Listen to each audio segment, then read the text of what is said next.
ప్రభునామానికే మహిమ కలుగును గాక. కూడి వచ్చిన మీ అందరికీ కర్మల ఆత్మీయ సహవాస సంఘ విశ్వాసులందరికీ మన ప్రభువును ఆయన ప్రియ కుమారుడునైన యేసుక్రీస్తు వారి శ్రేష్టమైన నామలో శుభములు మరియు అందరికీ వందనాలు. దానియేలు గ్రంథం మొదటి అధ్యాయాన్ని మనం ధ్యానం చేసుకుంటున్నాం. దానియేలు గ్రంథం మొదటి అధ్యాయం. ఇందులో నలుగురు బాలురు వారి జ్ఞానము ముఖ్యాంశంగా మనం చూడవచ్చు. గత దినం మొదటి 2 వచనాలు మనం ధ్యానం చేసుకున్నాం. 3వ వచనం నుంచి ఆ బాలురకు వచ్చినటువంటి పరీక్షను గూర్చి మనం చూడవచ్చు.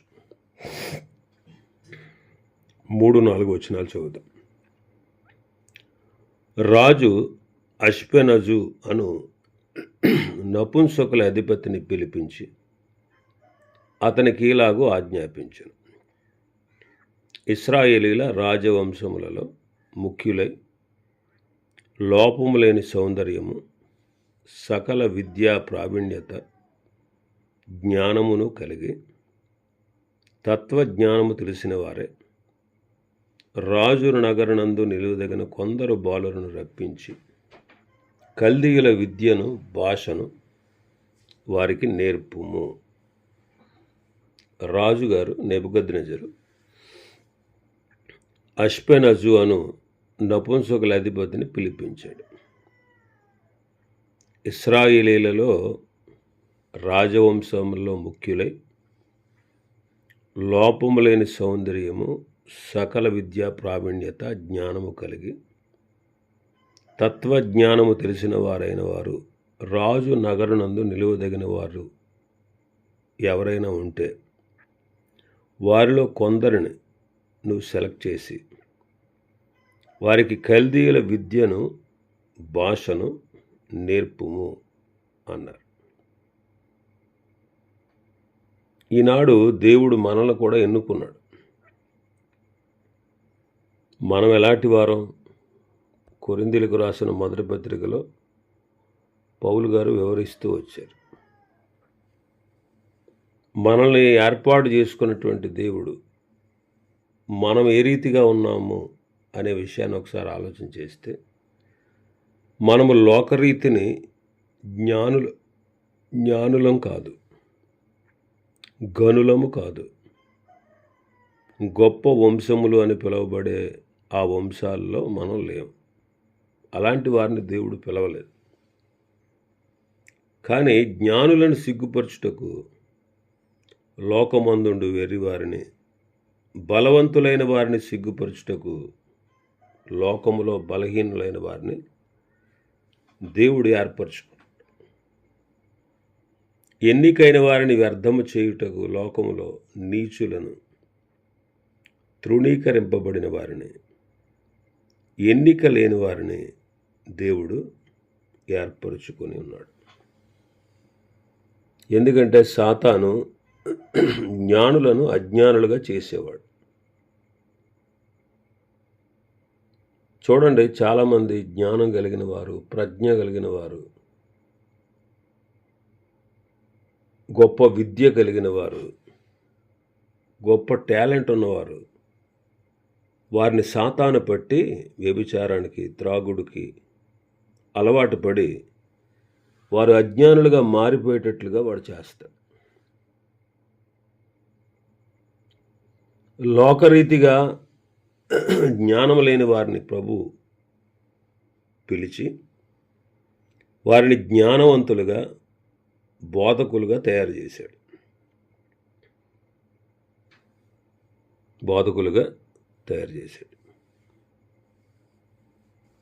అపోస్తల కార్యములు 3వ అధ్యాయం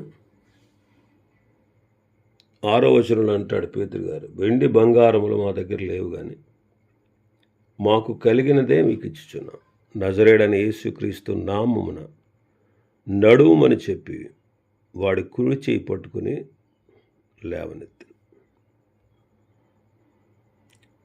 ఒక కుంటివాడిని స్వస్థపరిచారు వాళ్ళు యేసుక్రీస్తు నామం పేరట.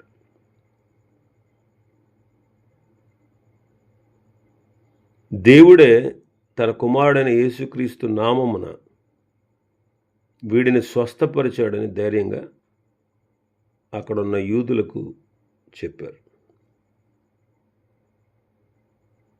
కాబట్టి వారు విద్య లేని పామరులు అని అక్కడ ఉన్నటువంటి ప్రజలు, అంటే శాస్త్రులు, పరిసయ్యులు సంబోధిస్తారు. 4వ అధ్యాయం 13వ వచనం చదివితే అపొస్తలుల కార్యములు, వారు పేతురు యోహానుల ధైర్యమును చూచినప్పుడు వారు విద్య లేని పామరులని గ్రహించి ఆశ్చర్యపడి వారు యేసుతో కూడా ఉండిన వారిని గుర్తెరిగి.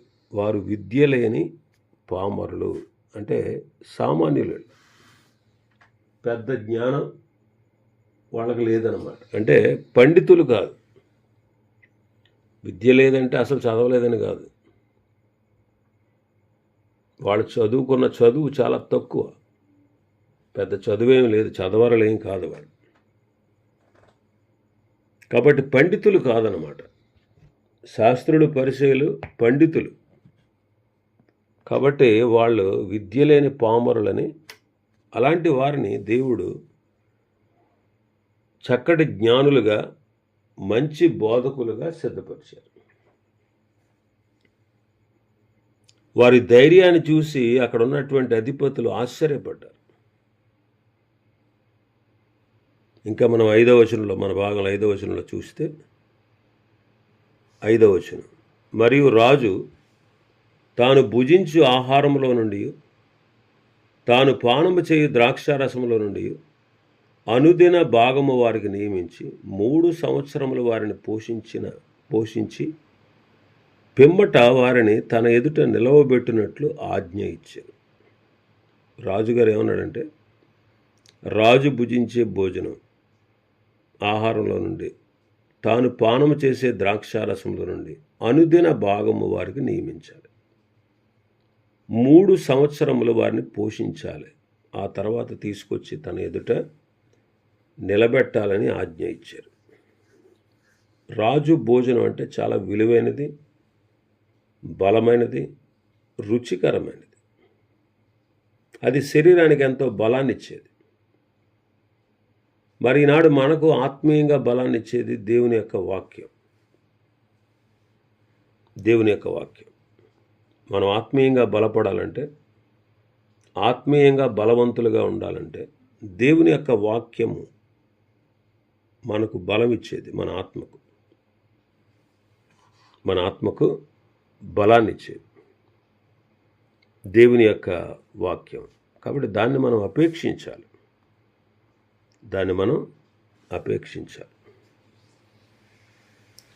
దేవుని న్యాయ విధులు సత్యమైనవి, అవి కేవలము న్యాయమైనవి. అవి బంగారం కంటే, విస్తారమైన మేలిమి బంగారం కంటే కోరదగినవి, తేనె కంటే, జుంటి తేనె దారల కంటే మధురమైనవి అంటారు దావీదు గారు వాక్యాన్ని గురించి.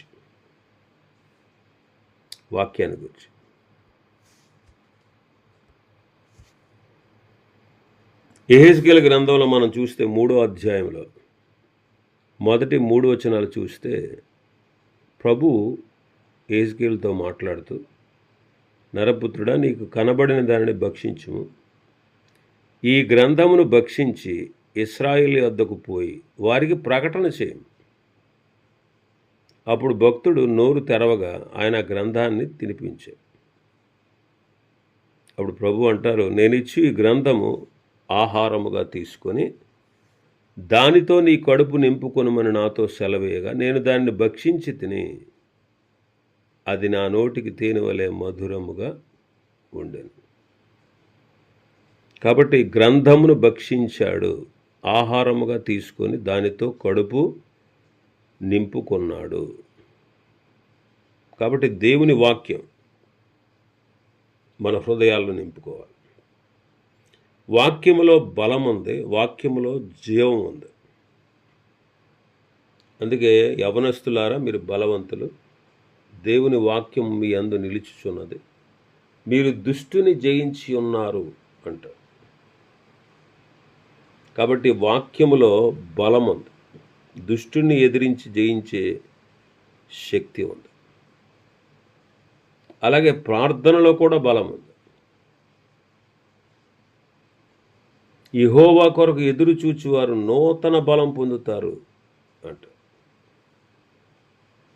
కాబట్టి రాజు భుజించే భోజనము, ఆయన పానము చేసే ద్రాక్షారసంలోని భాగం ప్రతి దినం వారికి నియమించాడు. 3 సంవత్సరాలు వారు అలాగా పోషించబడాలి. ఆ నలుగురు బాలుల పేర్లు మనం చూస్తాం 6వ వచనంలో. యూదులలో నుండి దానియేలు, హనన్య, మిషాయేలు, అజర్యా అనువారు వీరిలో ఉండిరి. యూదులలో నుండి అంటే యోధా గోత్రంలో నుండి ఈ నలుగురు సెలెక్ట్ అయ్యారు. దానియేలు, హనన్య, అజర్యా, మిషాయేలు. దానియేలు అంటే అర్థం ఏంటంటే దేవుడే న్యాయాధిపతి. దేవుడే న్యాయాధిపతి. హనన్య అంటే యెహోవా దయ, ఆయన దానము, ఆయన వరము అని అర్థం. మిషాయేలు అంటే బలమైన దేవుడు ఆయనే, ఆయనతో సాటి అయిన వారు ఎవ్వరూ లేరు అని ఉంటుంది. అజర్యా అంటే అర్థం ఏంటంటే యెహోవా సహాయము చేయువాడు. ఇలాంటి మంచి అర్థములు గల పేర్లు వారు కలిగి ఉన్నారు. కానీ 7వ వచనంలో మనం చూస్తే నపుంసకుల అధిపతి దానియేలునకు బెల్తషాజర్ అనియు, హనన్యాకు షద్రకనియు, మిషాయేలునకు మేషాకనియు, అజర్యాకు అబేద్నెగో అనియు పేర్లు పెట్టారు. అంటే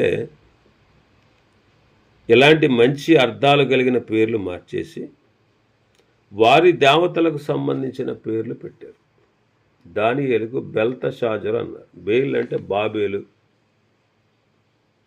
వారి భాషలో బేల్ అంటే ప్రభువు అని అర్థం. బేల్ అనేది దేవతలకు సంబంధించిన పేరు. అలాగే షడ్రకు అంటే సూర్య దేవత పేరు. మేషకు అంటే వృక్ష దేవత ప్రతినిధి. అబేద్నెగో అంటే అగ్ని దేవతకు దాసు అని అర్థం. ఇలాగా వాళ్ళ పేర్లు మార్చారు. వాళ్ళ పేర్లు మార్చడంలో గల ఉద్దేశం ఏంటంటే ఇశ్రాయేలు దేవుడైన యెహోవా కంటే బబులోనులో వారు పూజించేటువంటి దేవతలే, దేవుళ్ళే ఎక్కువ బల ప్రభావం కలవారు అనే భావంతో వాళ్ళ పేరు మార్చారు. అయితే తర్వాత ఏం జరిగింది? 2వ అధ్యాయం 47వ వచనం మనం చూస్తే, మరియు రాజు, ఈ మర్మములను బయలుపరచుటకు నీవు సమర్థుడు అయితేవే, నీ దేవుడు దేవతలకు దేవుడు, రాజులకు ప్రభువు, మర్మములు బయలుపరచువాడై ఉన్నాడని దానియేలునకు ప్రత్యుత్తరం ఇచ్చాను. ఏమంటున్నాడు ఇక్కడ రాజు?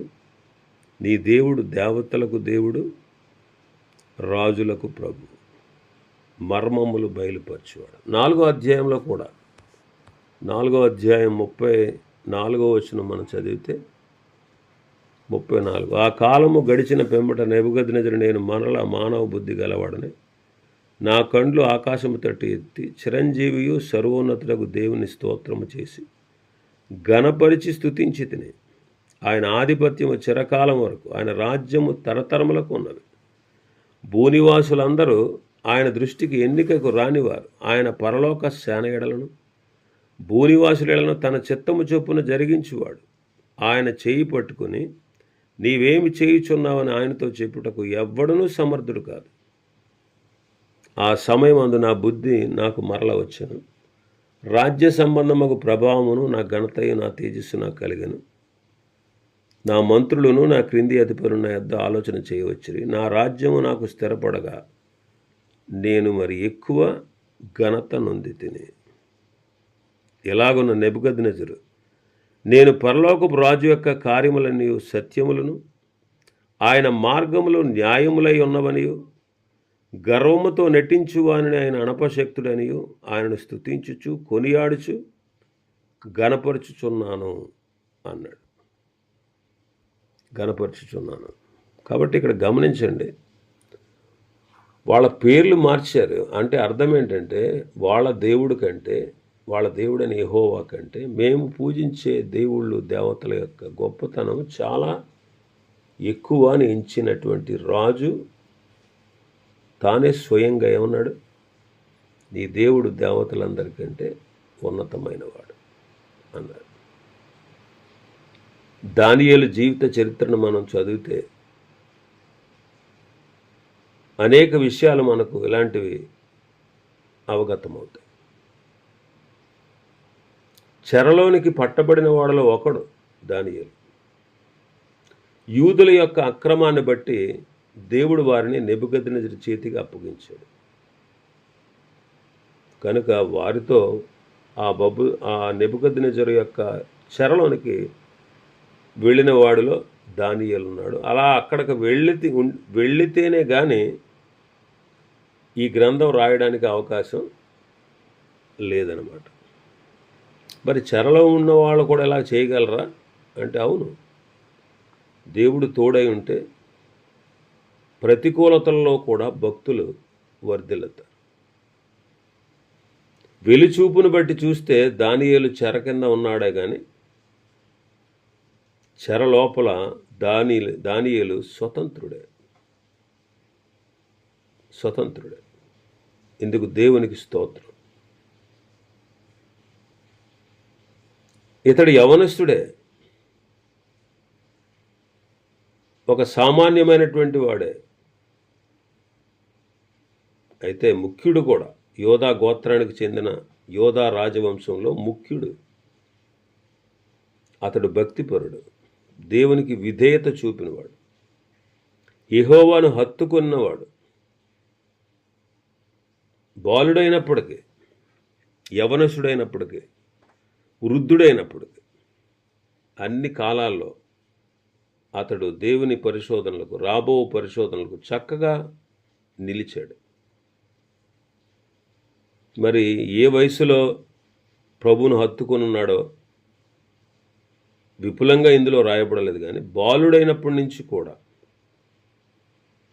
యెహోవాను తెలుసుకొని ఆయన నమ్మి రక్షించబడ్డాడు. దేవునితో ఏకీభవించినవాడు.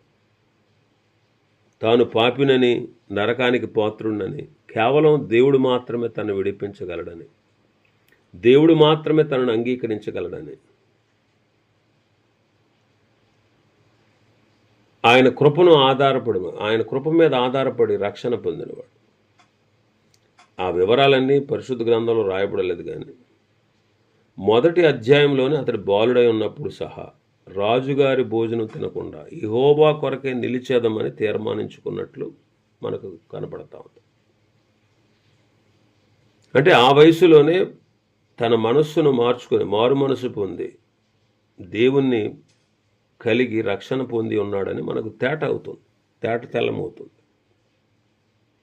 బాబెల్లో ఉన్నటువంటి వీళ్ళు, రాజుగారు, అధిపతులు, వీరిని గూర్చి అనుకున్నది ఏంటంటే, వాళ్ళ పేర్లు మార్చేస్తాము, ఇప్పటికే వాళ్ళ దేశం మారిపోయింది కదా,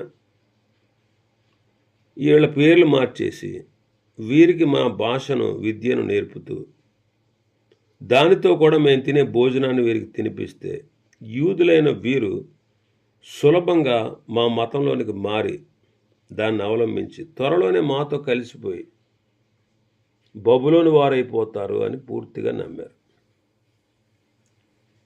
లేకపోతే విద్య అలా నేర్పిస్తుందే అనుకున్నారు. కాబట్టి చాలామంది ఈ రోజుల్లో అలాగే అనుకుంటారు. కొంతమంది మిషనరీలు కూడా అలాగే చేశారు. మా భాషను వారికి నేర్పుతాము, మా క్రైస్తవ మర్యాదలు వీళ్ళకి తెలియపరుస్తాం, అలా చెబుతూ ఉండగా అలవాటు పడి క్రైస్తవులు అయిపోతారు అనుకుంటారు. అన్యులు కూడా అదేగా చెప్పేది. మీరు మమ్మల్ని మార్చేస్తున్నారని. ఎలా మార్చగలం? బయట ఎంత మారినా లోపల మార్పు ఉంటుందా?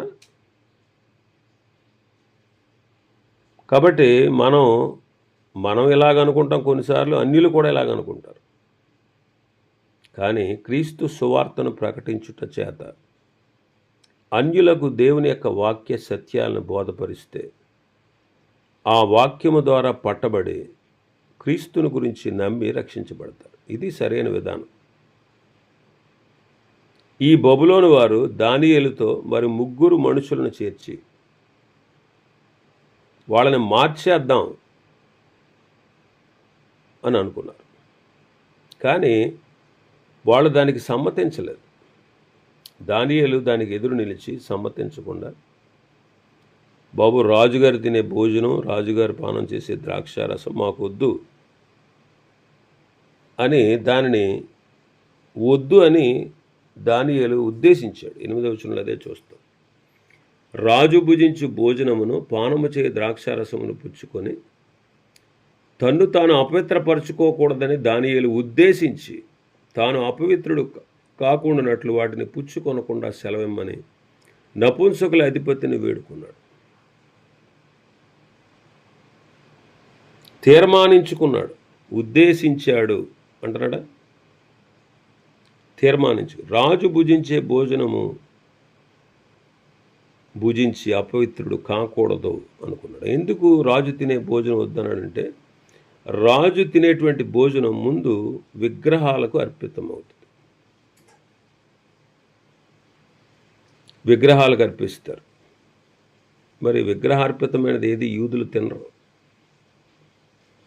విగ్రహ సంబంధమైన అపవిత్రతను వారు వ్యతిరేకిస్తారు. దాని వలన వారికి అపవిత్రత కలుగుతుంది అని దానియేలు ఎంచుకున్నాడు. కాబట్టి ఇక్కడ ఈ బాలురు పరీక్షకు నిలవలసి వచ్చింది. అన్నిటికంటే గొప్ప పరీక్ష ఏంటంటే వారు నాజీరు చేయబడిన వారు. మరి నాజీరు చేయబడిన వారు వారి జీవితాలను ఎంతో పవిత్రంగా ఉంచుకుంటారు. అలా నాజీరు వ్రతములో ఉన్నటువంటి వీళ్ళు అసహ్యమైన వస్తువులు తినరు, అపవిత్రమైనవి తినరు.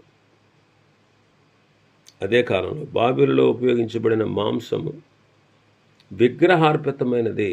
వాళ్ళు విగ్రహాలకు బలిచ్చి లేదా గొంతు పిసికి చంపి అలాంటి మాంసాన్ని వారు తింటారు. కానీ యూదులు దాన్ని పవిత్రంగా ఎంచుతారు. అపవిత్రంగా ఎంచి పవిత్రంగా ఉన్న మాంసాన్ని వారు తింటారు. అందుకే లేవీకాండం 11వ అధ్యాయంలో చూస్తే వాళ్ళు ఏం తినాలి, ఏం తినకూడదు, ఎలా తినాలి అనే దాని గురించి రాసి ఉంటుంది. అంత మాత్రమే కాదు, ద్రాక్షారసం త్రాగకూడదు నాజీరు. అది దేవుని మాట. ఇప్పుడు ఈ రెండింటి మధ్య సందిగ్ధంలో ఉన్నారు. దేవుని మాట ఒక పక్క, ఇక్కడ నెబుకద్నెజరు మాట ఒక పక్క. ఈ రెండింటిలో ఏదో ఒక దాన్ని వాళ్ళు ఏర్పాటు చేసుకోవాలి. అయితే వీరు మానవుని మాట కంటే దేవుని మాటకు లోబడడానికి తీర్మానించుకున్నారు. బబులోన్లో ఉన్నటువంటి చెడుతనం నుండి ప్రత్యేకంగా ఉండుట మాత్రమే కాక దేవుని గూర్చిన సాక్ష్యం ఇచ్చుటకై వారికి అవకాశం దొరికింది.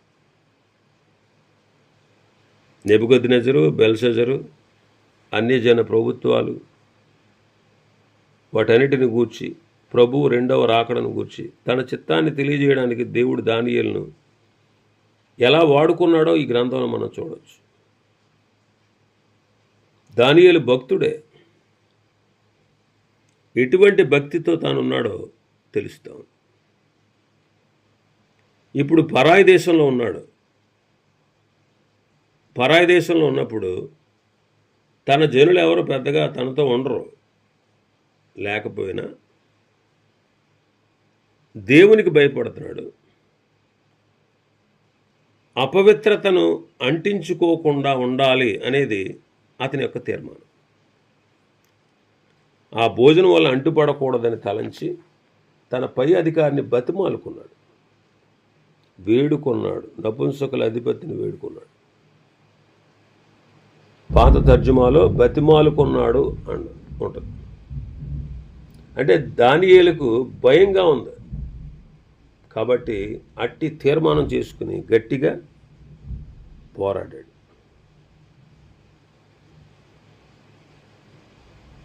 కాబట్టి దానియేలు నిర్ణయం చేసుకుని దాని విషయంలో పోరాడడం కోసం స్థిరమైనటువంటి తీర్మానాన్ని చేసుకున్నాడు.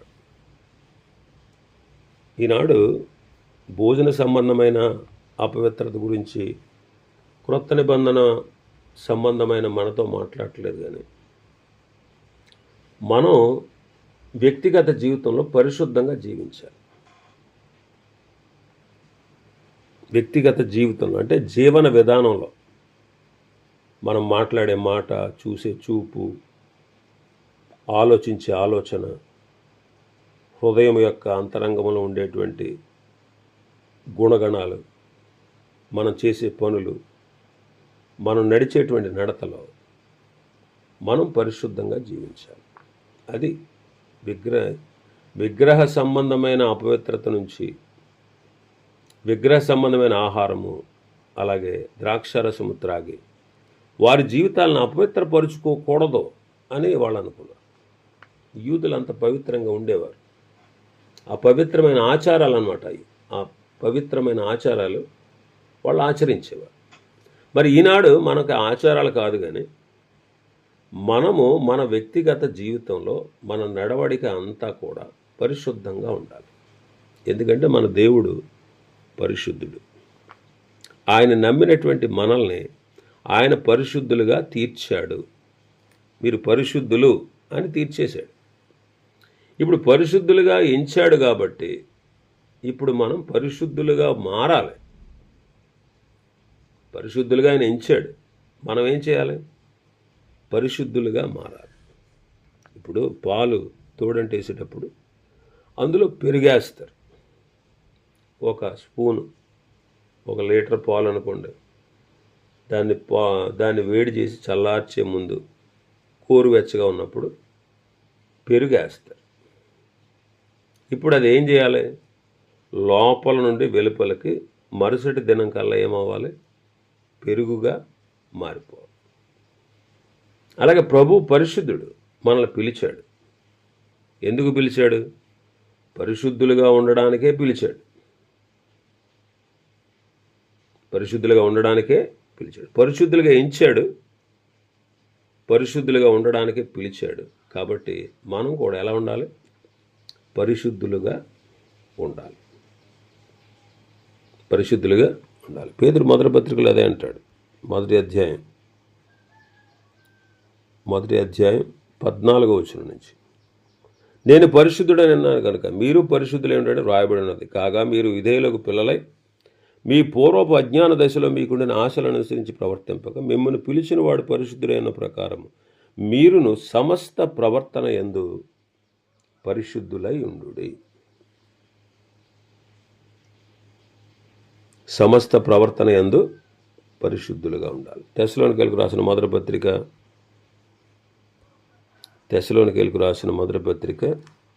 4వ అధ్యాయం 3వ వచనం నుంచి, మీరు పరిశుద్ధులగుటే అనగా మీరు జారత్వమునకు దూరంగా ఉంటే దేవుని చిత్తము.